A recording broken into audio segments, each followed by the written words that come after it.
તો વાત કરીએ નર્મદાની તો તિલકવાડા ખાતે તાલુકા પંચાયતના નવીન મકાનનું લોકાર્પણ કે જ્યાં સાંસદ ગીતાબેન રાઠવાના હસ્તે લોકાર્પણ કરવામાં આવ્યું, જ્યાં રિબિન કાપીને લોકાર્પણ કરવામાં આવ્યું।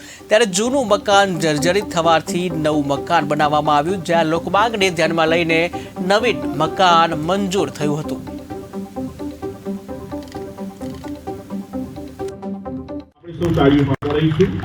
એવું તિલકવાડા તાલુકા પંચાયતનું બિલ્ડિંગ આજે તિલકવાડા તાલુકાની જનતાને સમર્પિત કરવામાં આવ્યું। 209 લાખના ખર્ચે આ બિલ્ડિંગ અદ્યતન સુવિધા ઉપલબ્ધ આ બિલ્ડિંગમાં છે।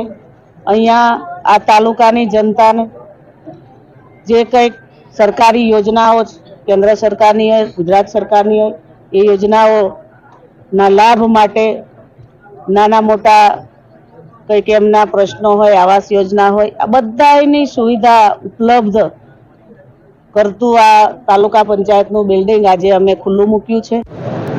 તિલકવાડા તાલુકા પંચાયતના ભવનનું નિર્માણ થઈને આજે સમગ્ર ગ્રામજનો માટે આજે લોકાર્પણનો આ કાર્યક્રમ કરવામાં આવ્યો, ત્યારે મારી સાથે અમારા આદરણીય સાંસદ શ્રી ગીતાબેન રાઠવાજી પણ ઉપસ્થિત રહ્યા, જિલ્લા પંચાયતના અધ્યક્ષ એવા શ્રી ભીમસિંહભાઈ તડવીજી પણ ઉપસ્થિત રહ્યા। સર્વે જિલ્લા પંચાયત તાલુકા પંચાયતના સદસ્યશ્રીઓ અને તાલુકા સંગઠનની ટીમ આ પ્રસંગે ઉપસ્થિત રહી, ત્યારે એ